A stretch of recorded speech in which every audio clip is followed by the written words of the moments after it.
Médiaté décline toute responsabilité quant aux propos tenus dans cette émission. La spiritualité pour les nuls vous est présentée par la Centrale Coworking d'Amos.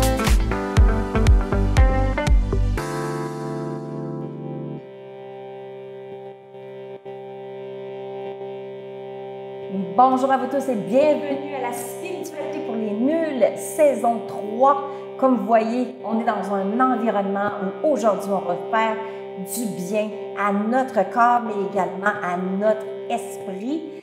Alors, je vous laisse un petit peu écouter la musique, puis on revient tout de suite après la pause.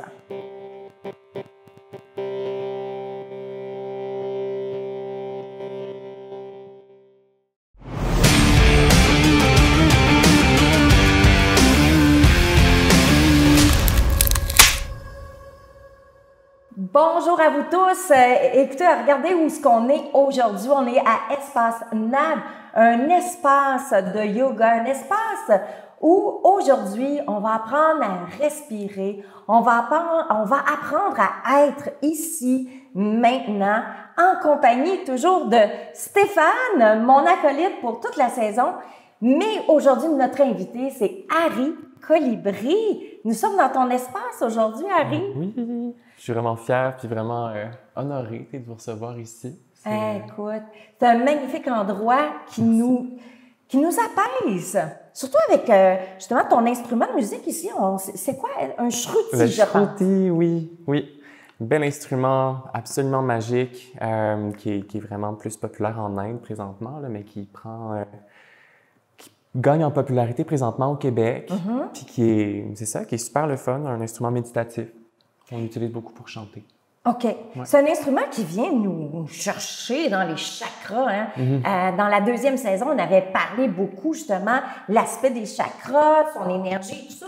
Mais je trouvais que quand tu jouais de cet instrument-là, ça rentrait en nous, puis on avait juste le goût de se déposer, de respirer, puis d'être. Effectivement. Oui, ça fait vraiment un son qui est enveloppant, tu sais. Puis ce qui est le fun, c'est qu'on peut choisir les notes, là.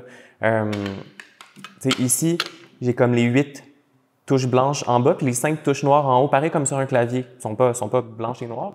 C'est juste vraiment comme sur le clavier d'un piano. Fait que je peux choisir d'ouvrir puis de fermer différents trous pour sortir différents sons. OK. Fait que là, j'ai changé de tonalité. Ah ben oui! Ça fait comme un accordéon. Ouais. Le son d'un accordéon. Exactement. C'est un peu comme un accordéon, en fait. C'est ça, c'est vraiment des petites lamelles de métal qui viennent vibrer comme dans un accordéon ou comme dans un harmonica aussi. Sauf qu'au lieu de tirer puis pousser ou de souffler avec notre bouche, ben là, c'est vraiment juste un système de soufflet qu'on vient pomper, simplement. Puis par gravité, la planche de bois ici, comme elle descend, elle vient comprimer l'air. Puis ça fait sortir le son. Juste le son vient faire vibrer nos chakras. Est-ce que c'est sa définition? Est-ce que c'est ce que sa description de faire vibrer nos chakras? Ben, moi, j'ai envie de dire que c'est un son qui est vraiment fait pour nous envelopper. OK. Puis, c'est surtout quand je trouve c'est surtout quand on chante avec, qu'on réussit à aligner notre voix avec la fréquence de l'instrument. Il y a comme une espèce de propulsion à la vibration. Voulez-vous l'entendre? Ah oui, donc. C'est un peu... On va le repartir. Mais tu veux pas m'entendre chanter?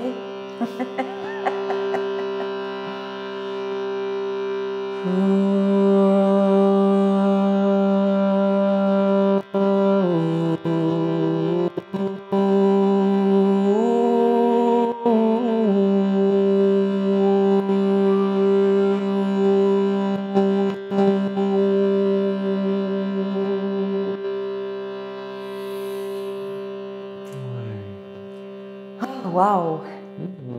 Juste ça, puis ça vient nous envelopper. C'est incroyable, hein? Mais c'est ça la musique, hein? La musique, la vibration de la musique, c'est un peu ce que ça fait en nous. Et, tu sais, on est dans une quête de bonheur, nous, aujourd'hui, dans cette saison-ci. On recherche le bonheur. Ça ne veut pas dire qu'on n'est pas dans le bonheur, mais on veut faire découvrir aux gens toutes sortes de techniques, de trucs, les étapes pour arriver au bonheur en soi. Puis j'aurais le goût de te poser la question suivante. C'est quoi le bonheur pour toi? Oh my God!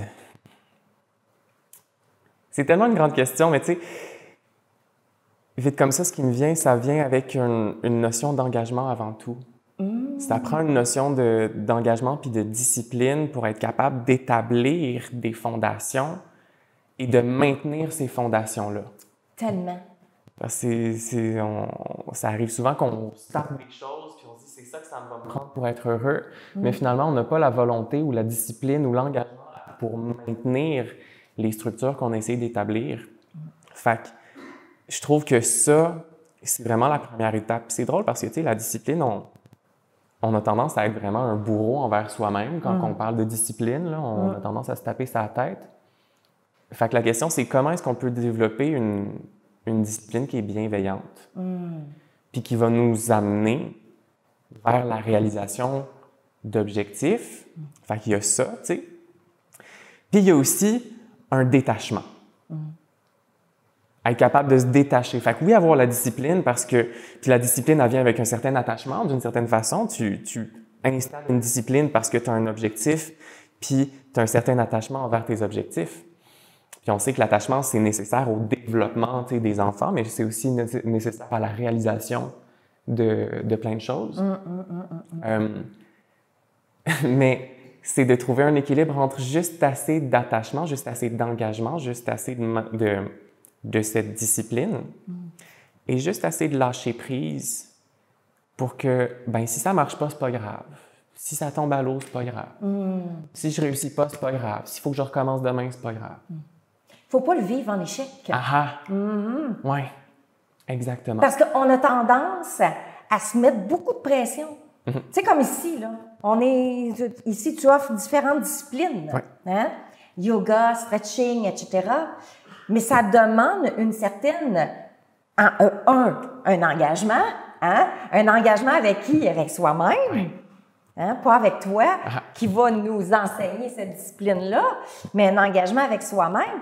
Puis ça, c'est pas facile pour les humains de s'engager. Tu sais, tu t'engages un petit peu, puis après ça, tu t'arrêtes. Ouais. Donc, d'une façon, c'est difficile. Est-ce que tu as un truc à nous donner dans cette discipline-là à dire « Hey, moi, je veux vivre le bonheur tout le temps. » C'est sûr qu'il se passe des choses, mais mais faut pas venir se déranger par l'extérieur qui vient nous affecter pour tomber dans d'autres choses, là, dans une autre énergie qui vient nous affecter. Puis là, pouf, plus de bonheur aujourd'hui. Oui.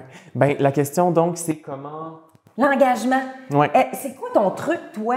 Tu sais, parce que toi, pour pas perdre cet engagement-là. T'es danseur contemporain, tu fais du yoga, du stretching, tu fais énormément de disciplines. Mais qu'est-ce qui t'a amené, avant toute chose, à arriver puis à maintenir cet engagement-là avec toi-même? Parce que tu as fait un pacte avec toi, là, en quelque part, là. Hein? Je pense que ça commence avec se connaître. Dans le sens qu'il faut être capable de reconnaître c'est quoi tes tendances. Parce qu'on est tous différents. Il n'y a pas une formule magique que je vais dire pour... Parce qu'il y a des gens qui, naturellement, ils ont beaucoup de discipline, puis c'est comme super sharp, super encadré. Et il y a des gens que, man, juste comme... On va questionner chaque tâche. Est-ce que j'ai vraiment besoin de faire cette tâche-là? Fait que reconnaître d'abord, c'est quoi ta constitution à toi? T'es constitué comment? Est-ce que t'es quelqu'un que sortir de l'inertie, c'est vraiment difficile? Ou est-ce que t'es quelqu'un qui est constamment dans le mouvement? Ou est-ce que t'es quelqu'un qui est plutôt dans la création constante? Moi, je sais que je suis quelqu'un qui est vraiment créatif, et passionné, puis c'est vraiment difficile pour moi de m'arrêter. Fait que... Je connais ça? la notion de discipline, tu sais, c'est intéressant parce que pour moi, faut que ça m'intéresse. Ouais. J'ai vraiment de la misère à me discipliner sur quelque chose qui m'intéresse pas. ou qui est... Ouais, c'est ça, faut que ça m'intéresse. Puis... Donc ça serait la première étape de l'engagement. Ben ça, c'est parce que moi, je me connais. Mais je pense que c'est pour tout le monde, ça. Si il y a quelque chose qui ne t'intéresse pas, tu vas perdre ton engagement. Effectivement.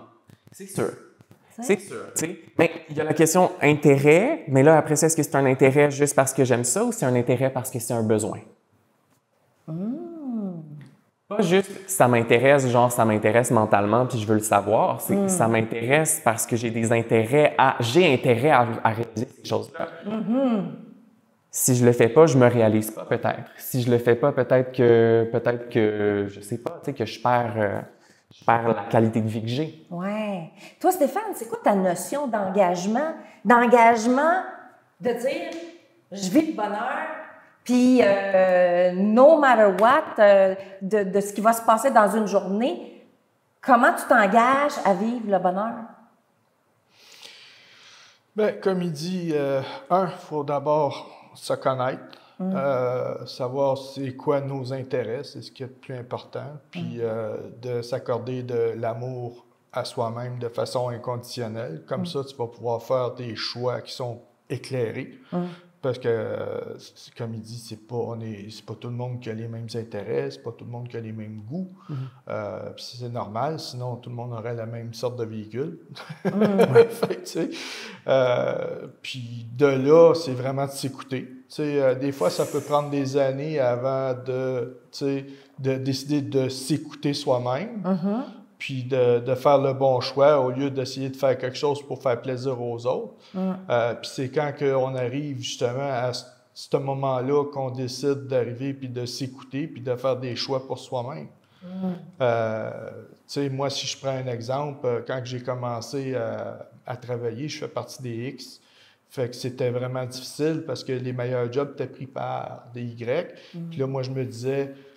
je veux vraiment être un bon employé, je veux rentrer ici puis travailler ici pendant des années, puis pas, tu sais, là, travailler 15-20 ans à même place comme nos parents avaient réussi à faire, puis tout ça.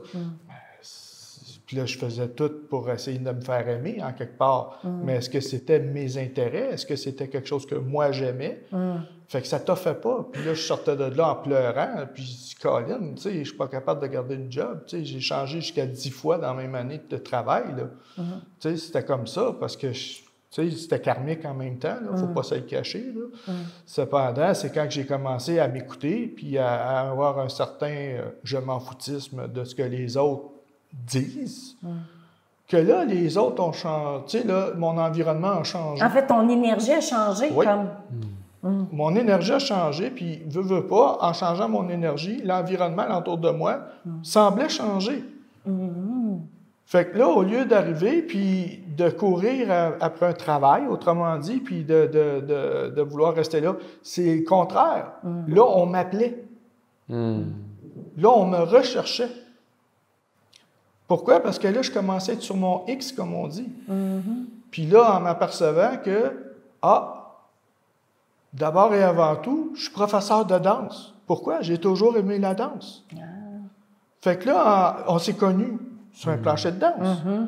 Fait qu'en prenant conscience de ça, j'ai fait « Colin, mon dada, c'est vraiment ça, là. » Tu sais, c'est... Puis là, aujourd'hui, je suis exterminateur. Cependant, on me pose la question... Je suis d'abord et avant tout un professeur de danse. Je suis devenu exterminateur pour avoir mes soirs, mes fins de semaine, pour être capable de faire mon X. Fait que, tu sais, je suis reconnu comme étant un des meilleurs au Canada dans ce que je fais. Cependant, mon X, c'est vraiment la danse. Et l'autre, c'est un complément aussi parce que je suis au service de la population, je suis au service des gens.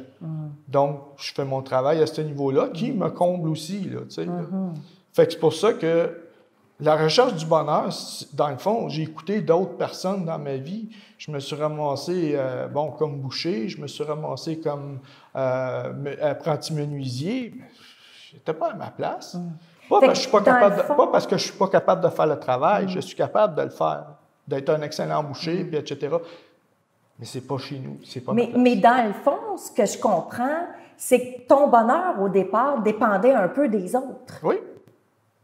C'est là que beaucoup d'humains, de gens, on ne parle pas juste ici, hein, c'est partout sur la planète, c'est que notre bonheur, on donne le contrôle, notre contrôle aux autres pour pouvoir vivre le bonheur. Oui, puis souvent, les autres sont pas heureux. Tu peux Ça pas va pas rendre bien. quelqu'un d'autre heureux Ouais. s'il n'est pas heureux par lui-même. Ouais, ouais. Fait que là, tu essaies de rendre quelqu'un heureux en changeant ton comportement pour que cette personne-là devienne heureuse et ça fonctionne pas. Parce que ça lui appartient. C'est vrai. Toi, Harry, comment est-ce que tu t'es découvert? Tu sais, que tu as découvert, tu sais, parce qu'on est né avec différentes blessures. Chaque personne a ses propres blessures à elle. Mais à un moment donné, toi, comment tu t'es découvert, tu as dit, hey, là, c'est ça qui m'intéresse. Je suis sur mon X là-dessus. Mon bonheur m'appartient, puis je vais créer mon propre bonheur. My God, je pense que j'ai toujours été comme ça. Oui, mais tu fais partie des chanceux. Ben, écoute, je dis ça, puis tu sais, en même temps,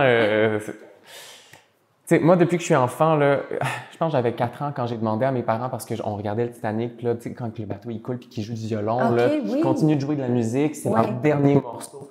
Moi, ce moment-là m'a tellement marqué, puis j'avais peut-être 3 ou 4 ans, puis j'ai demandé à mes parents, je veux jouer du violon, tu sais, je veux apprendre le violon. OK. Mes parents ont dit, OK.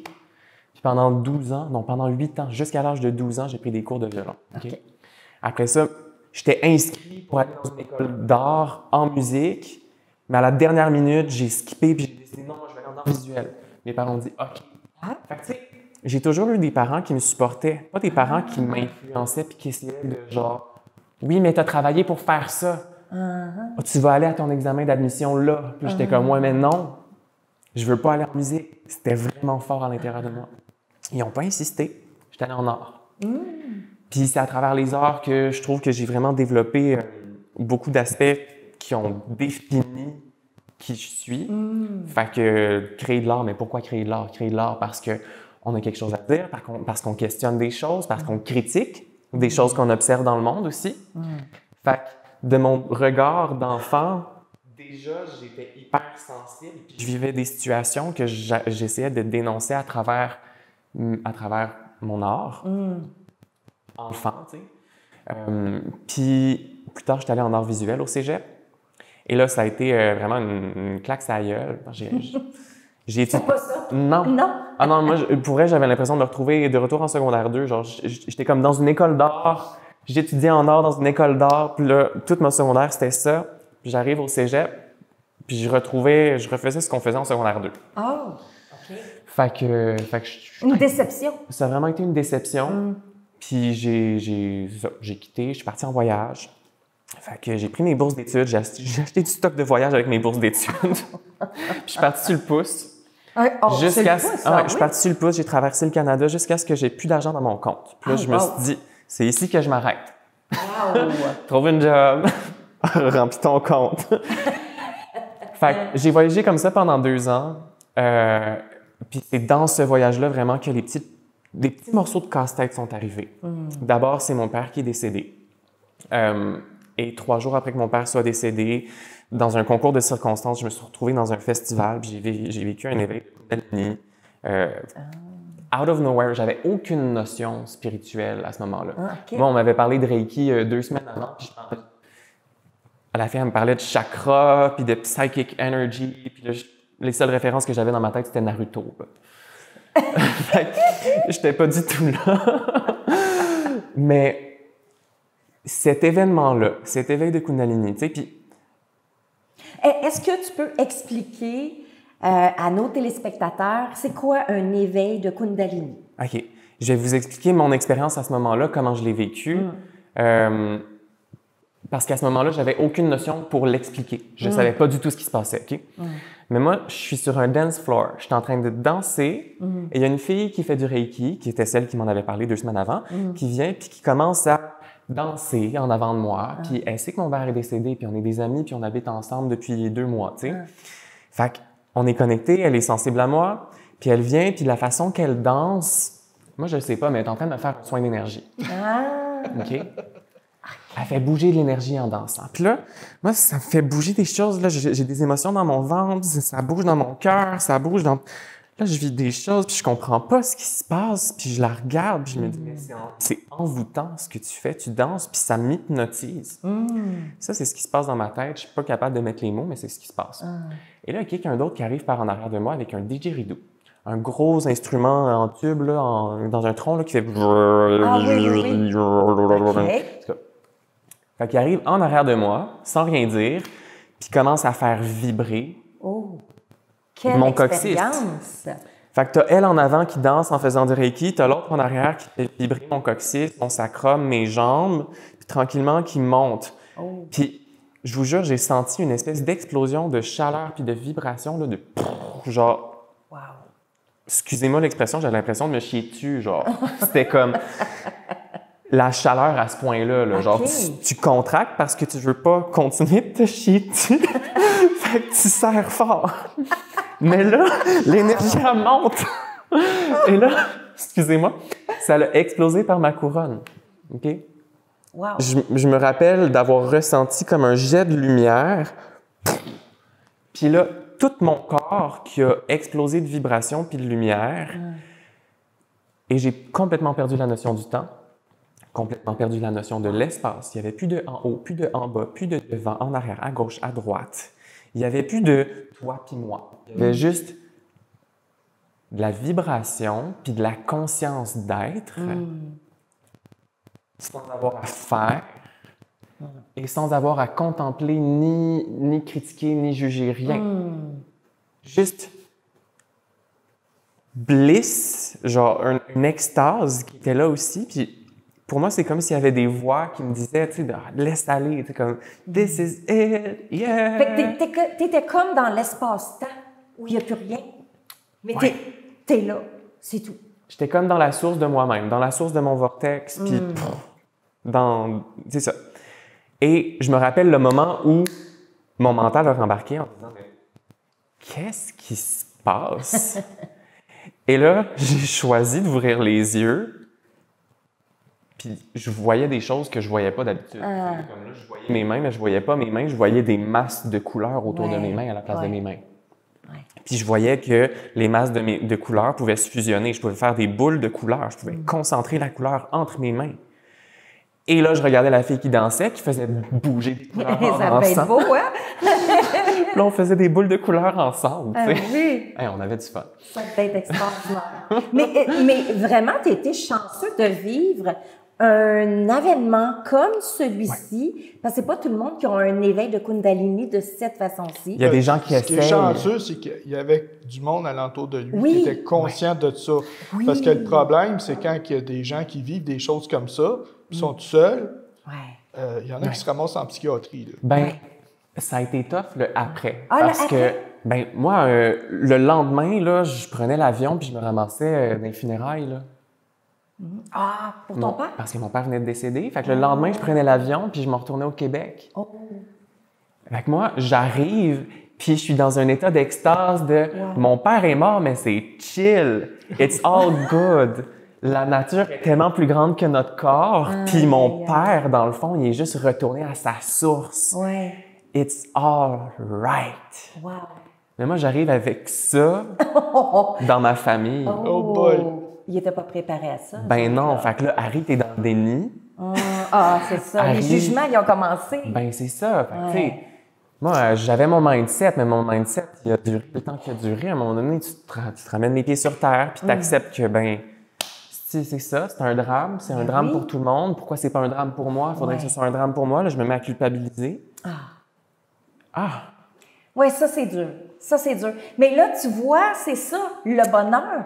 C'est que là, t'étais dans le bonheur pur à ce moment-là, dans ton éveil de Kundalini, puis l'extérieur est venu influencer ton bonheur. L'extérieur est venu influencer mon bonheur au point où j'ai choisi et j'avais pas les moyens. Là. Moi, j'avais pas genre d'économie.